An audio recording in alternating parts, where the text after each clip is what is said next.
Welcome my channel. Tonight we're exposing one of the most disturbing and carefully hidden stories in American history. South Carolina's dark secret of white, passing babies born with no fathers listed, then quietly sold as European. This isn't rumor or folklore. It's built from shipping records, plantation logs, church registries, and missing birth documents that don't line up unless you look very closely. Before we begin, tell me where you're watching from and make sure you subscribe, because uncovering real historical truths like this takes serious time, cross-checking, and digging through records most people never question. When we first look at the records from South Carolina in the early 1800s, something immediately jumps out: the sudden and repeated appearance of white, passing infants on plantation and parish registers. These weren't just ordinary births. The entries were unusual because, in nearly every case, no father was listed. In a society obsessed with lineage, property, and inheritance, this absence was almost impossible to ignore. Normally, the father's name was a crucial part of the record, especially if the child was to inherit anything or if there was any question of legitimacy. But in these cases, the father was erased, leaving the child officially fatherless and, more importantly, creating a gap that made it easier for the system to manipulate their future. These babies stood out not only because of missing paternal information, but also because of their appearance. Plantation owners and clerks would note them as European or white passing, signaling that their complexion, hair, and eye color were markedly lighter than the majority of enslaved populations. Some historians argue that the subtle differences might have gone unnoticed in everyday life, but for those in positions of authority, it mattered. It mattered financially, socially, and legally. The children's physical traits made them highly valuable. They were, in essence, commodities whose uniqueness could be leveraged for sale, adoption, or trade across state lines. The registers reveal something else, chilling a pattern. The children were often born to enslaved women whose previous children were darker skinned or whose records were fully documented with fathers, often enslaved men or absentee overseers. Suddenly, a child would be listed with no paternal information, sometimes weeks after birth, as if someone had gone back to alter the record. This wasn't random, it was systematic. Scholars who have studied these documents believe there were deliberate attempts to erase the fathers' identities to hide relationships between white men and enslaved women, while also allowing the child to be sold under the guise of European blood.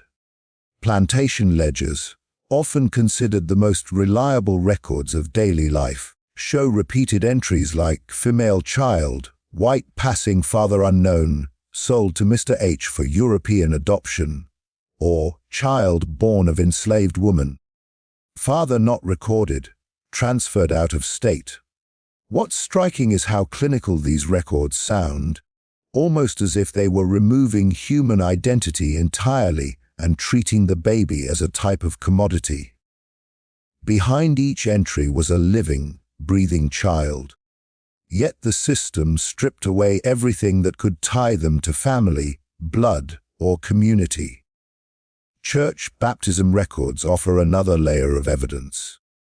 Many of the white, passing infants were baptized with no father named, often under different parish names than the mother, and sometimes in neighboring counties entirely. Clerks either overlooked these inconsistencies or deliberately ignored them. This created a paper trail that made it difficult to trace these children's true origins. Historians note that in some instances, families who thought they had legitimate records suddenly found missing entries when tracing genealogies decades later, as though someone had actively worked to make these babies disappear from history. Even more disturbing is how the records show a clear racial preference in which children were manipulated in this way. Only those children who were light-skinned, whose features allowed them to pass as European, were systematically listed without fathers. Darker, skinned children remained fully documented with their parentage intact and were sold or moved according to standard enslaved labor practices. This wasn't an accident. It was a deliberate effort to assign value to these children in ways that would benefit white families, brokers, and the broader system of slavery, while hiding the moral and legal transgressions involved in their conception and sale. Ultimately, these records reveal the calculated nature of the system. Babies were not only being born into slavery, but were being erased in ways that denied them family, identity, and even a future under their true names. The sudden appearance of these white, passing infants with no fathers listed isn't just a footnote in history. It's a chilling illustration of how deeply control, exploitation, and racial manipulation were embedded into every aspect of life in antebellum South Carolina. Every entry in those ledgers, every missing name, is a story of a child whose existence was managed and commodified from the very first moment of life. Once you start looking closer at the records, the manipulation of birth entries becomes even more chilling. In South Carolina during the antebellum period, birth records weren't just administrative, they were legal instruments. They determined inheritance, ownership, and even the movement of people between plantations. And for these white, passing babies, those records were altered, sometimes subtly, sometimes so blatantly it's shocking to modern eyes. It wasn't enough that the fathers were omitted from the registers. In many cases, the entries were rewritten entirely, the original notes erased, replaced, or obscured so no one could trace the child's true parentage. These alterations often began shortly after birth. Plantation overseers and clerks were meticulous in tracking births, deaths, and transfers, not for the sake of care, but to maintain economic control. But for the white, passing babies, the standard rules didn't apply. Birth logs show that months after a child was born, an entry would be crossed out and replaced with father unknown or European child. Sometimes, the child's baptismal record would contradict the plantation ledger, listing a completely different date, parish, or even a new name for the mother. This suggests a coordinated effort between the plantation office and local churches to mask the child's true lineage.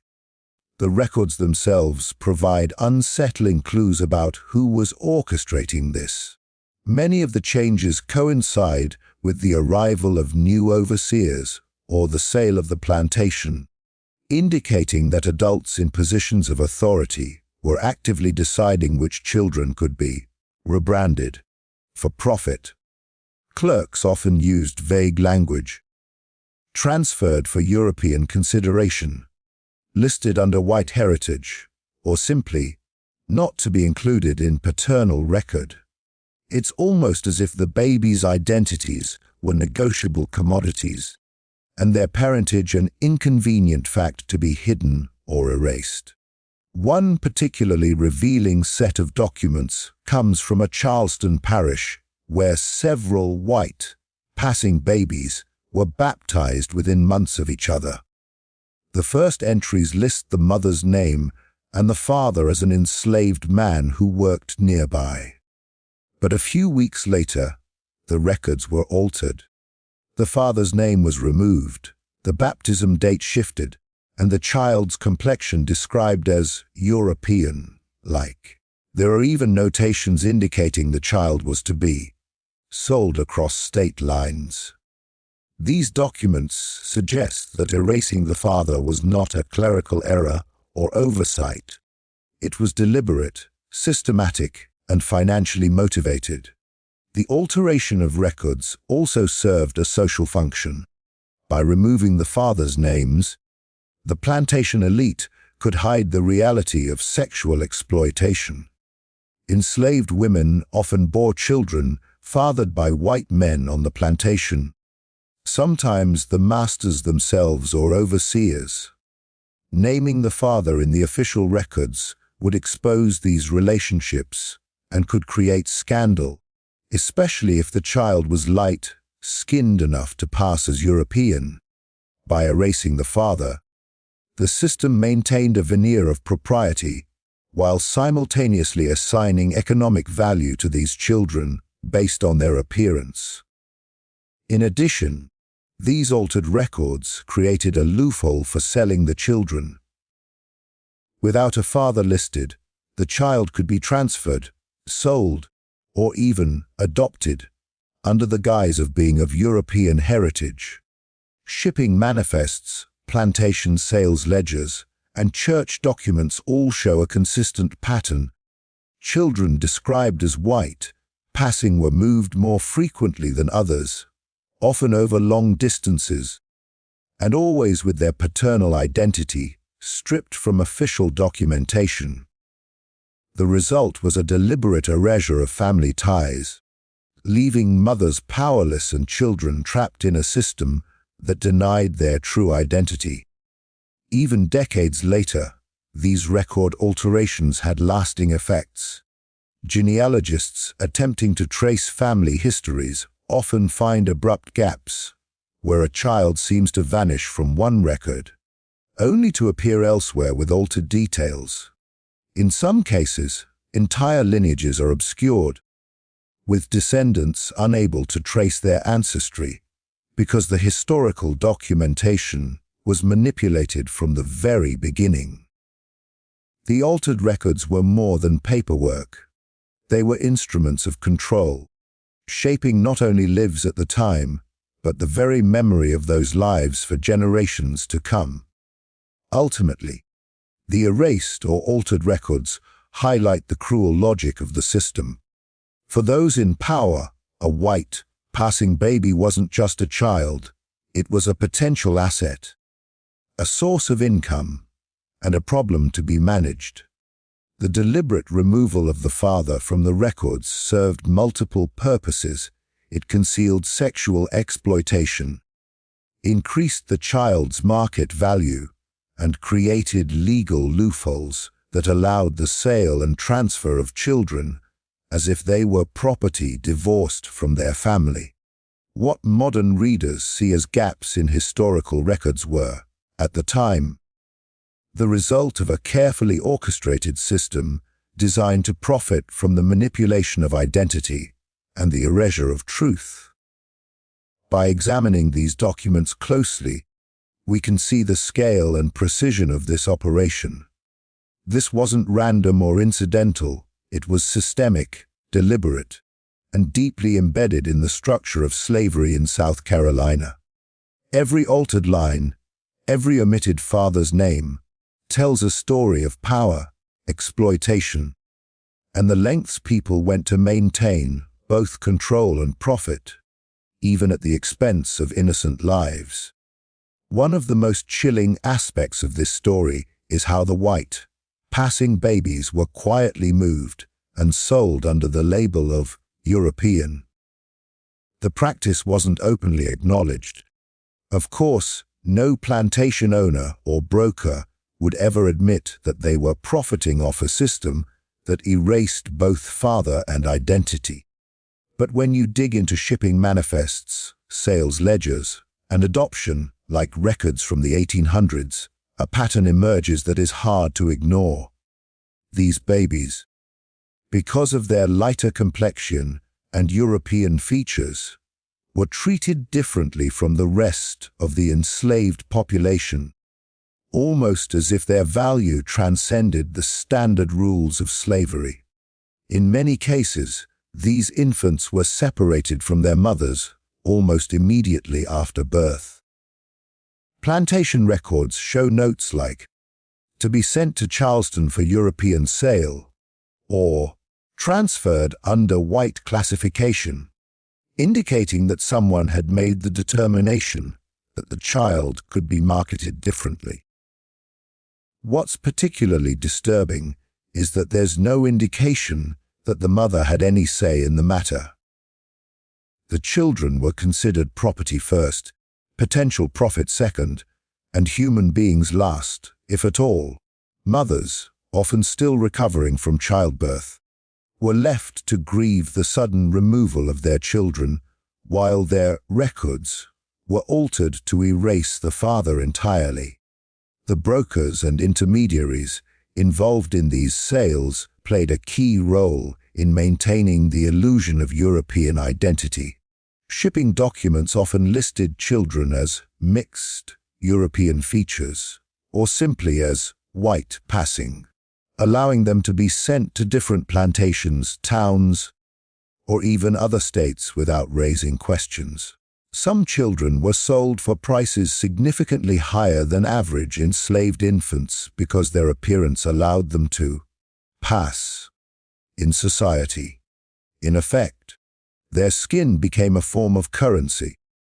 Plantation owners would write in their ledgers that a particular child was more valuable than average, and note the potential for adoption by white families or sale under the pretense of European heritage. Church records further reinforced this process. Baptisms for these children were often performed in different parishes from the mother, with the father's name left blank, giving the appearance that the child was of European descent and unrelated to the enslaved population. Sometimes, entire records were rewritten after the fact to match the narratives needed for sale or transfer. For example, a child born to an enslaved mother in one county might appear in baptismal records in a nearby town as if she were the only caretaker and the father unknown, erasing any trace of the child's true heritage. These alterations weren't minor clerical errors. They were part of a system designed to separate identity from lineage and profit from it. The impact on the children themselves was devastating, though it's harder to trace in the historical record. Once moved or sold, they were placed with strangers who had no connection to their mothers or families. Many of these children grew up with no knowledge of their origins, believing the records assigned to them as truth. The concept of being European was not just a label on paper. It shaped their entire lives, socially, legally, and psychologically.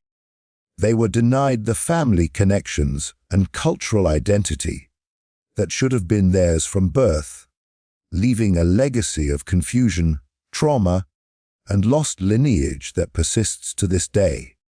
Local communities sometimes caught wind of these practices and responded with quiet fear or superstition. For instance, when a white, passing infant was sold off and moved miles away, neighbors and workers would whisper about children who vanish like smoke, or the babies who are not ours to keep. These accounts, passed down orally, suggest that even at the time, people recognized the unnaturalness of removing infants from their families and the deliberate erasure of the fathers' names from official records. The whispers reinforced the sense of secrecy that surrounded the practice and highlighted the deep awareness among the enslaved population that something morally wrong was happening. Economic factors were also deeply intertwined with this system. White, passing children could be leveraged in ways darker, skinned enslaved children could not. Some were sold to urban households or families who wanted children to help with labor while appearing adopted, or free. Others were transported to different states entirely, their value enhanced by the deception that they were European or white, passing. Every transfer was meticulously documented in plantation and shipping records, not for the welfare of the child, but to ensure maximum financial return. In many ways, these babies were treated as investments, their value determined entirely by the color of their skin and the market demand for lighter, featured enslaved children. Ultimately, the sale and transfer of these children highlight the convergence of exploitation, race, and commerce in antebellum South Carolina. The system relied on secrecy, manipulation of records, and careful orchestration to hide the true lineage of the children while maximizing profit. Plantation owners, clerks, and intermediaries all played a role in ensuring that no trace of the fathers remained, and that the children could be sold as European, a lie that made everyone complicit, from the legal authorities who maintained the records to the church officials who performed the baptisms. This deliberate erasure and sale weren't just acts of cruelty. They were strategic moves designed to benefit a system built on exploitation, secrecy, and racial hierarchy. Every document altered, every transfer made, and every child separated from their family contributed to a hidden history of stolen identities and manipulated lives. When you read these records today, what you see isn't just data. You see a story of innocence exploited, family bonds severed, and a society willing to distort reality for profit, all under the guise of racial classification. Perhaps one of the most disturbing aspects of this story is why these white, passing babies were considered more valuable alive than anyone could openly acknowledge. The standard logic of slavery, as cruel as it was, placed enslaved individuals in categories based on their labor potential, age, and health.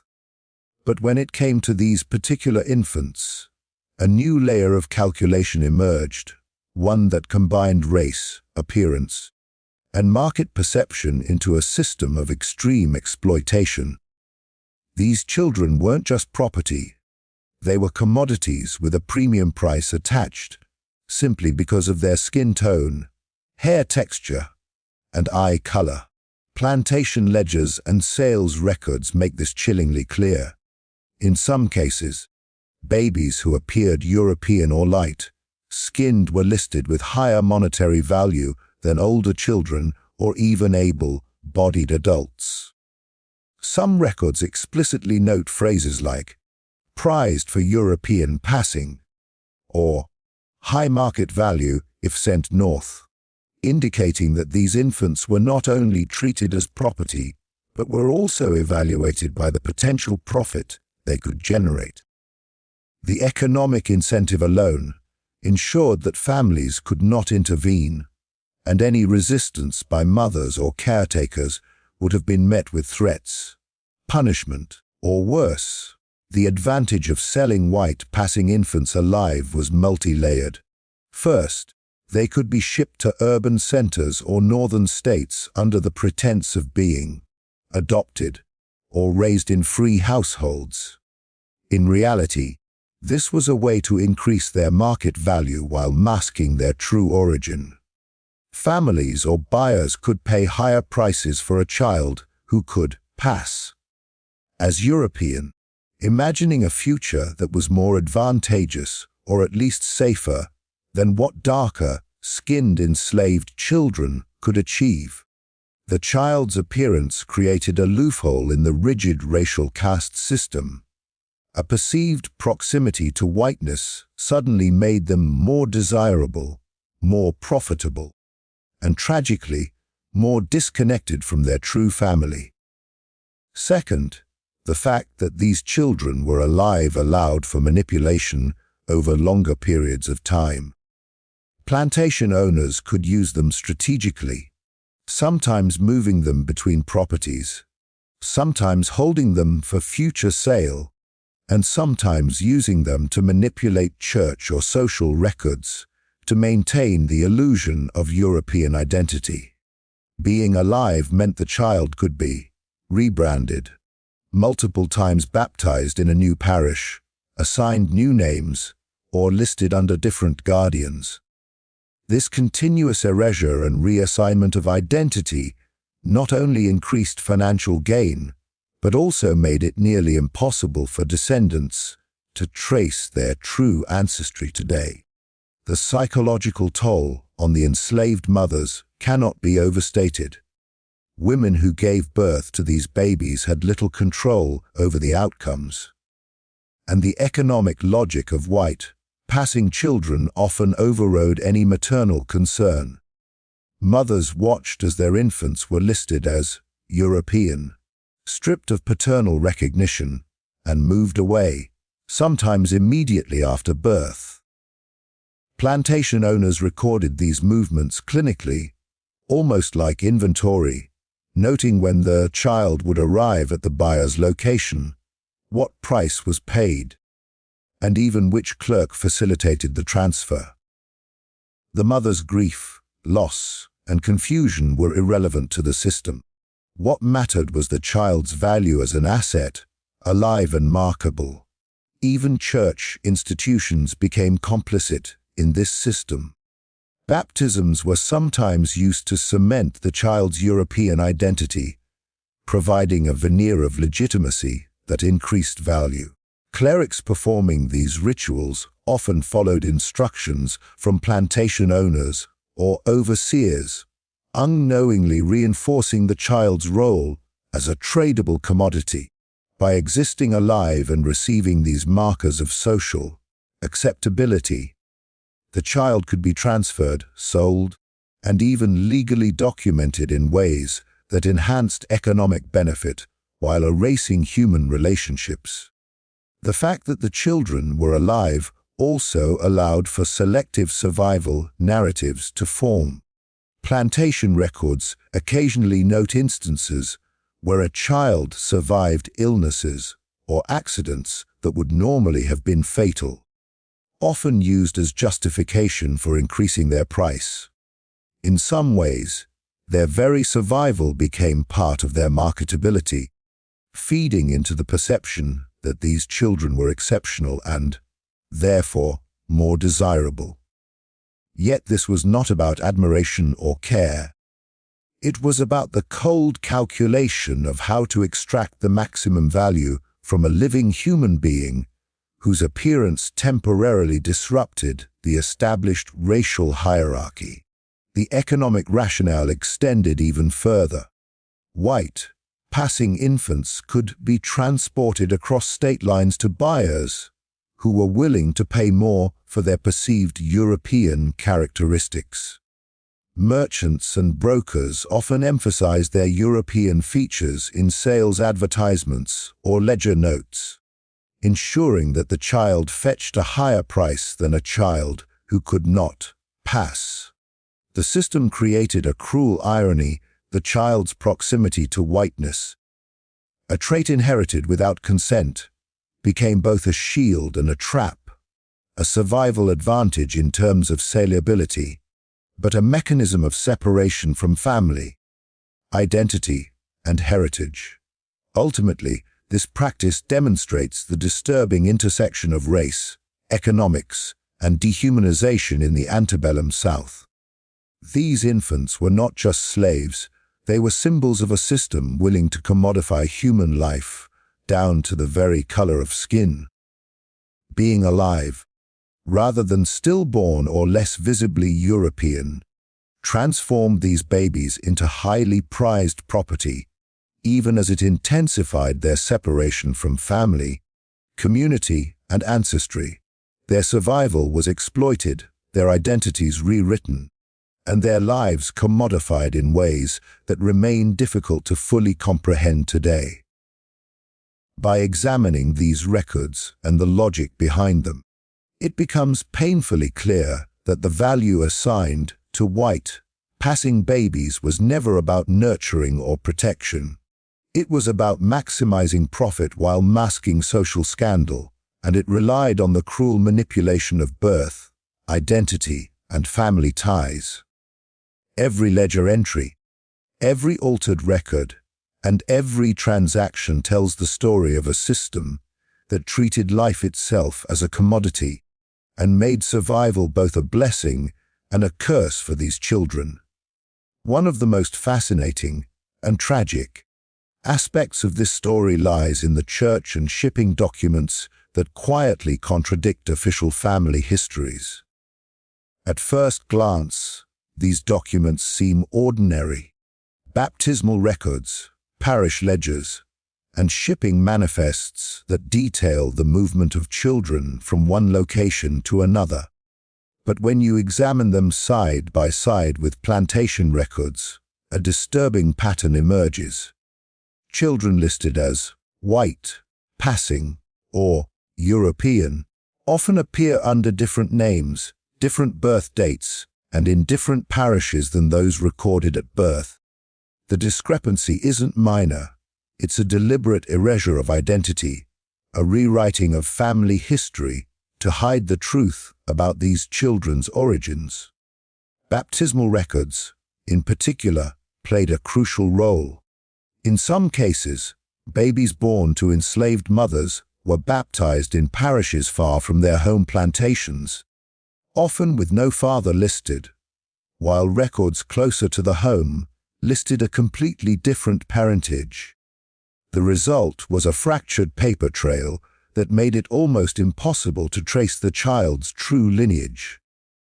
Clerks often used vague descriptions, child of color passing as European, or female infant, European appearance, father unknown, giving the impression that these children were somehow separate from the enslaved population entirely. For those who later tried to research their ancestry, these inconsistencies created confusion, dead ends, and in some cases, the appearance that the children had no parents at all. Shipping records further reveal the systematic manipulation. When these infants were transferred or sold, the manifests carefully noted their European characteristics, emphasizing skin tone, hair texture, and eye color over biological or familial connections. Some records even included instructions for presentation. The child should be listed under a new name, assigned to a different parish, and treated as if unrelated to the mother or the enslaved community from which they came. These manipulations were not casual or accidental. They were calculated and carefully documented, and designed to protect both the buyers and sellers from scrutiny while ensuring the highest possible market value.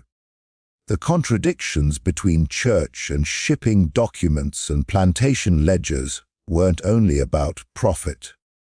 They also concealed relationships that could have caused scandal. Many of these white, passing babies were fathered by white men on the plantation, sometimes overseers, sometimes the masters themselves. Recording the fathers' names would have revealed illicit relationships and threatened social order. By altering records and emphasizing European characteristics, plantation authorities could erase paternal identity, protect their own reputations, and maintain control over both the children and the mothers. These contradictions also affected the mothers in profound ways. Enslaved women often had no voice in the process. One day they gave birth, the next, the child was baptized miles away with a new name, shipped to a distant plantation or town, and officially recorded as fatherless or European.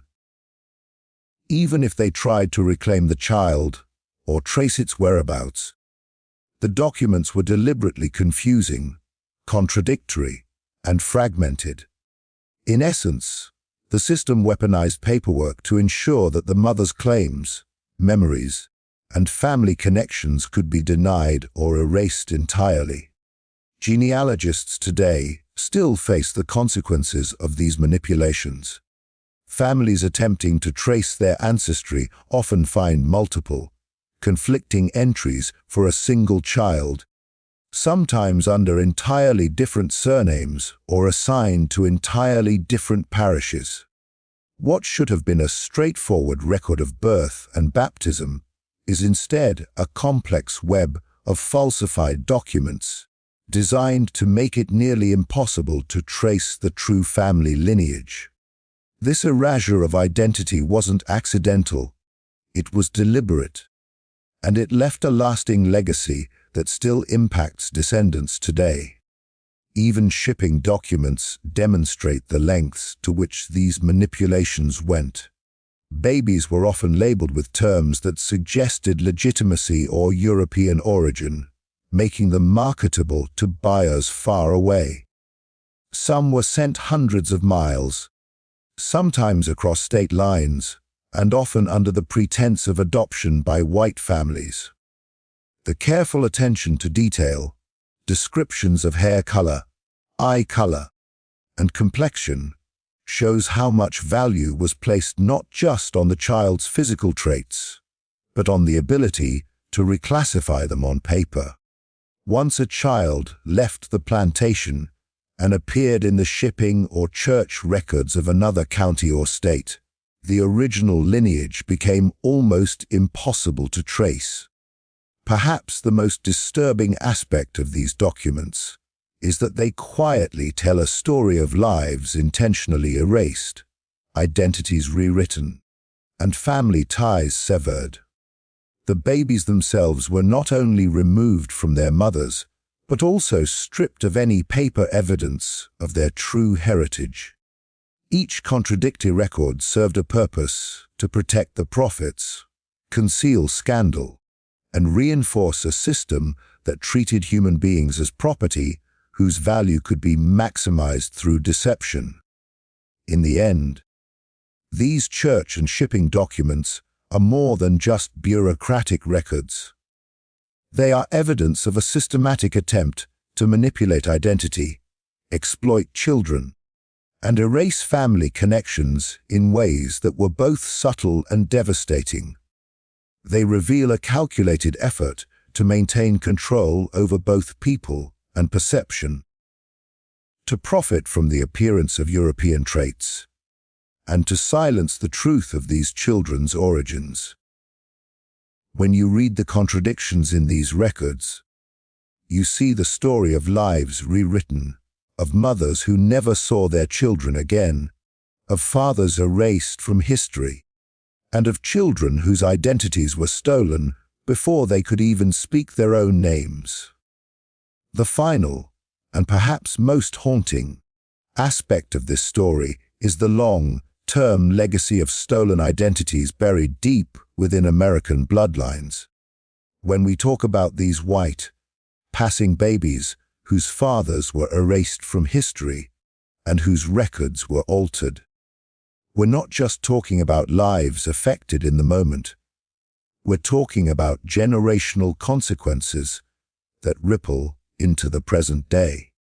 The deliberate manipulation of birth records, baptisms, and shipping documents created gaps in family histories that have made it incredibly difficult for descendants to trace their ancestry, understand their roots, or reclaim the narratives stolen from them.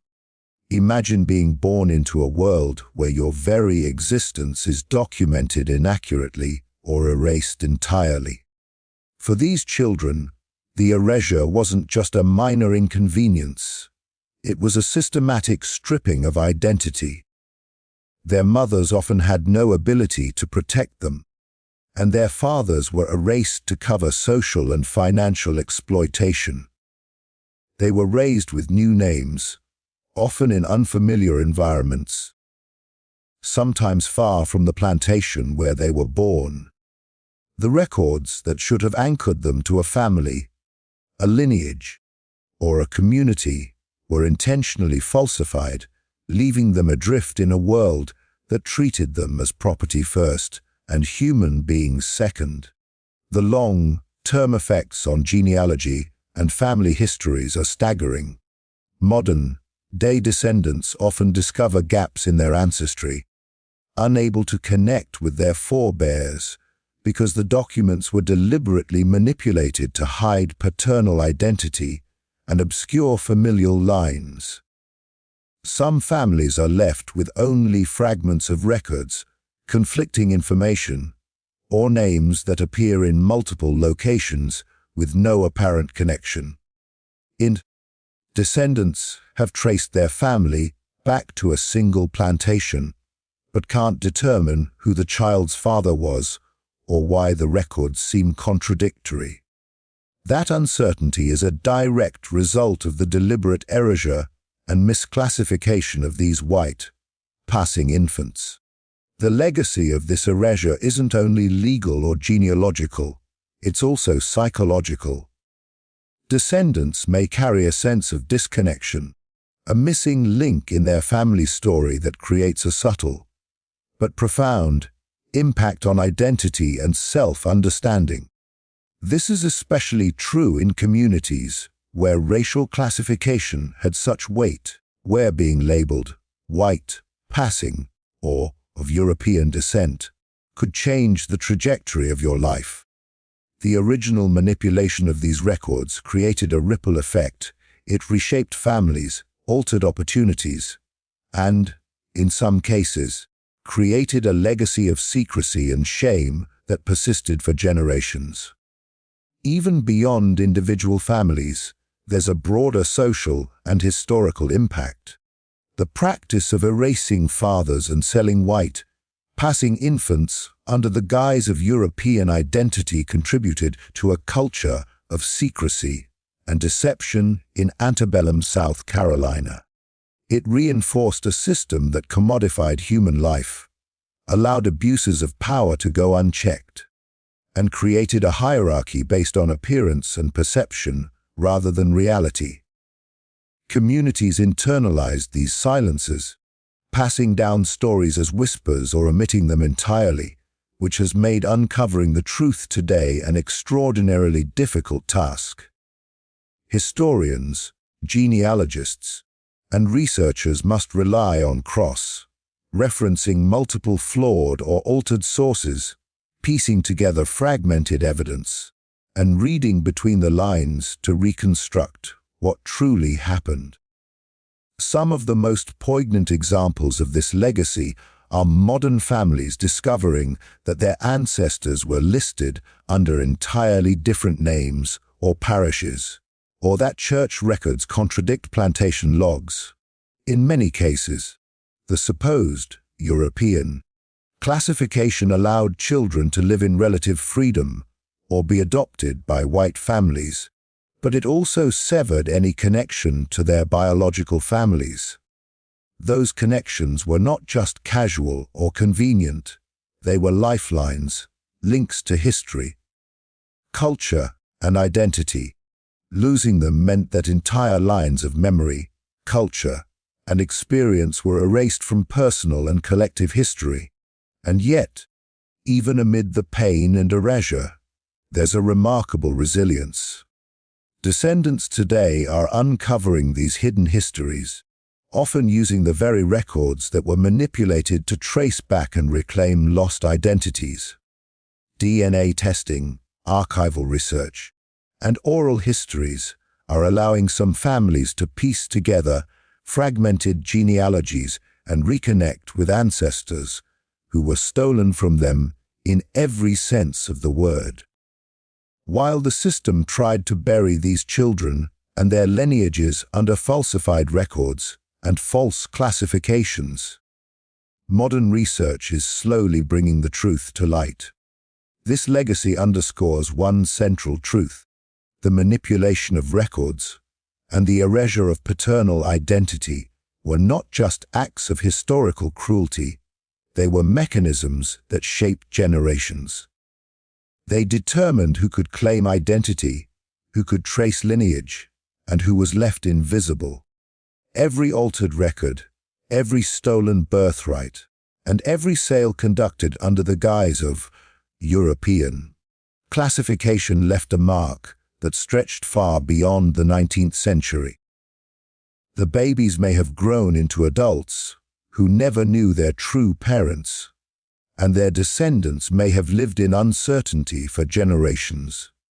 But the historical record, once carefully unraveled, can finally tell the full story. In the end, the legacy of these stolen identities is a reminder of the lengths to which a system of exploitation will go to control not just life, but memory itself.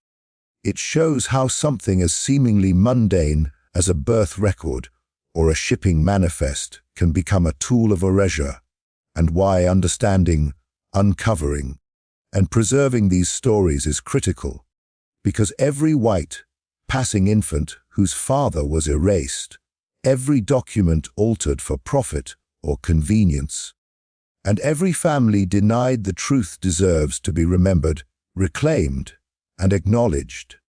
The echoes of these stolen identities still resonate today, and uncovering them gives voice to generations silenced for centuries.